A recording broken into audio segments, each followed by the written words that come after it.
संध्याकाळचा टाईम झाला की काहीतरी चटपटीत खाऊ वाटतंच। दुपारची चपात्यांची कणिक शिल्लक होती, म्हटलं आता याचंच काहीतरी बनवूया। चपाती करून 2 मिनिट तिला पाण्यात शिजवून घेऊन त्याला बारीक बारीक नूडल्ससारखे कट्स मारून घेतले। कांदा टोमॅटोची फोडणी देऊन त्यामध्ये काही बेसिक सॉसेस टाकून घेतले। हे सगळं एकत्र मिक्स करून शिजवून घेतलं।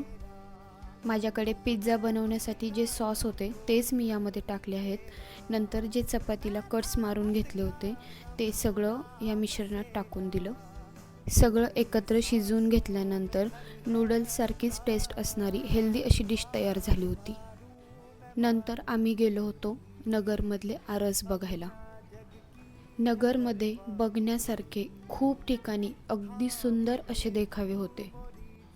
त्यातले आज काही देखावे पाहिले आणि येताना उशीर झाल्यामुळे बाहेरच खाऊन घेतलं। बाय।